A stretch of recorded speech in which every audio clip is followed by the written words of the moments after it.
சங்ககாலம் பொற்காலம் கலைகள். தமிழர்கள் பல்வேறு கலைகளை பயின்றிருந்தனர். இசைக்கலையில் மிகவும் வல்லுநர்களாக திகழ்ந்திருந்தனர். தோற்கருவி, துளைக்கருவி, நரம்புக்கருவி, கஞ்சக்கருவி என 4 வகை கருவிகள் இருந்தன. பழந்தமிழ் மக்கள் வாழ்க்கையுடன் இசை பின்னிப் பிணைந்திருந்தது.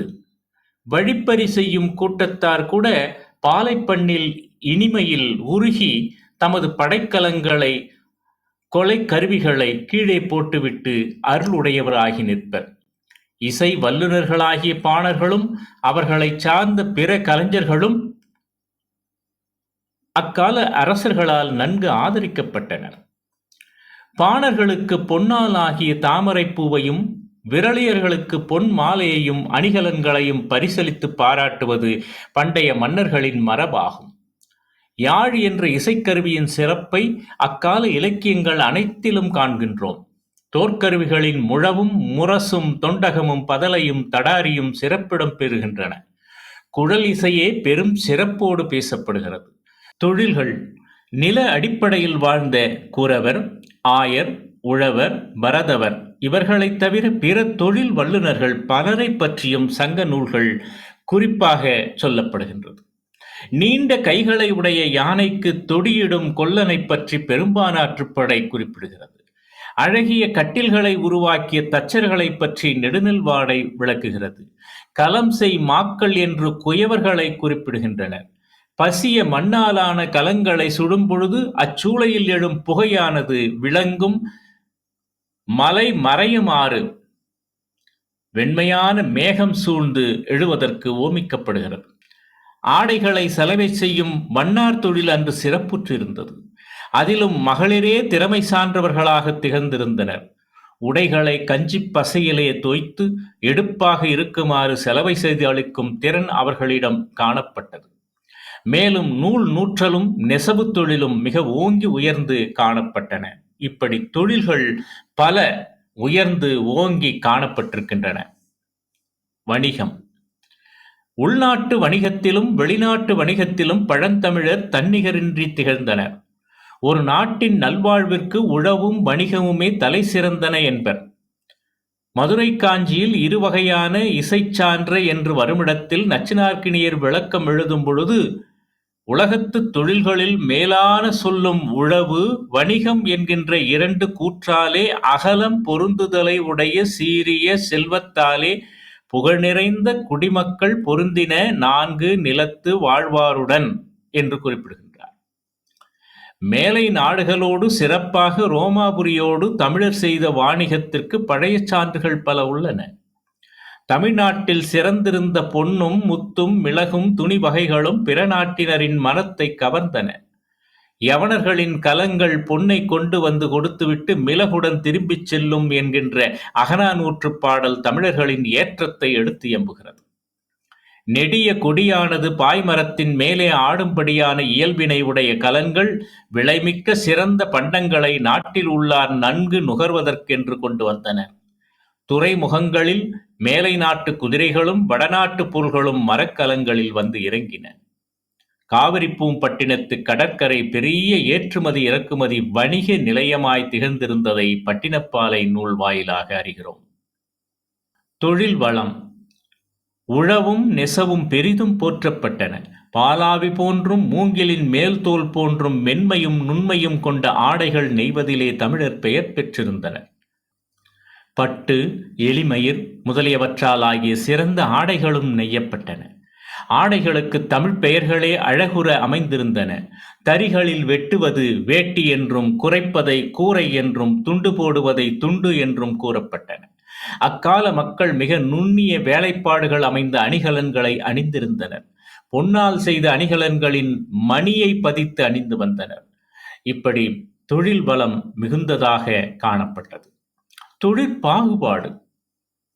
பழந்தமிழரிடையே தாம் செய்யும் தொழிலால் பாகுபாடு இருந்ததே தவிர பிறப்பால் ஒருபோதும் பாகுபாடு இல்லை.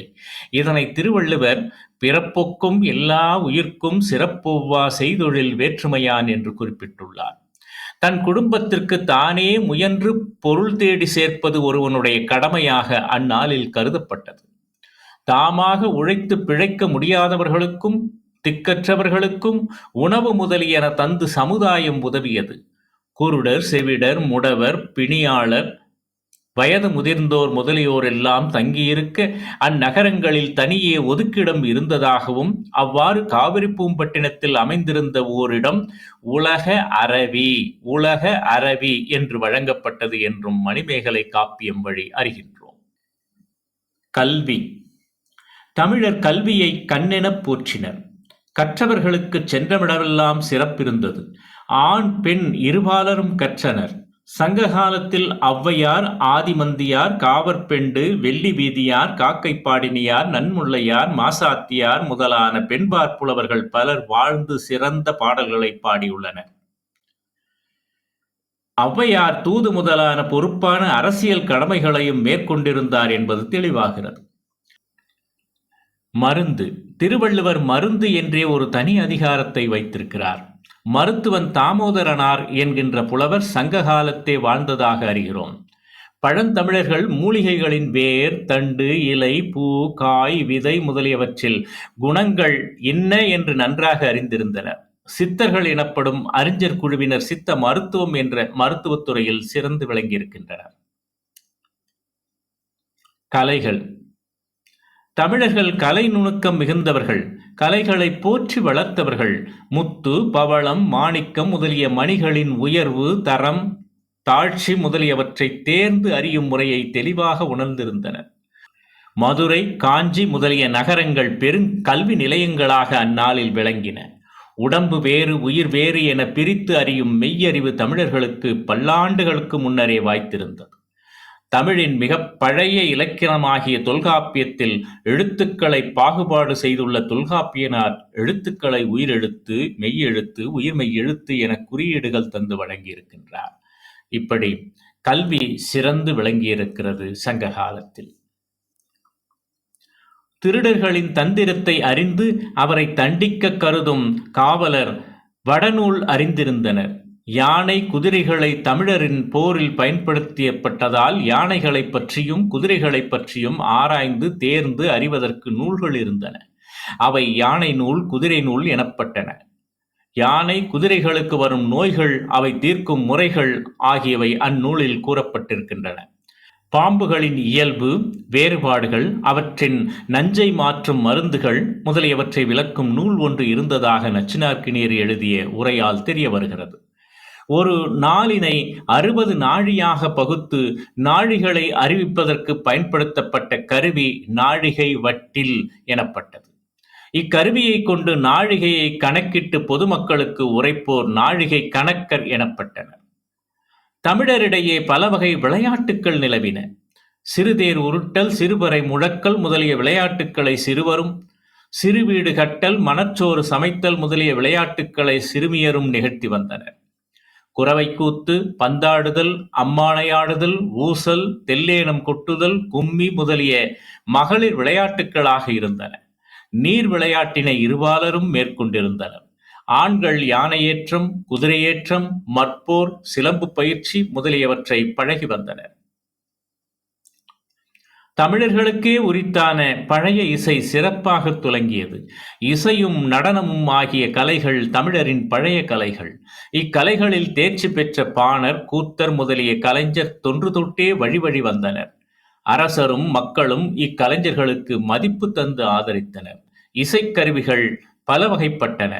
அதில் யாழ் சிறப்பாக போற்றப்பட்டது.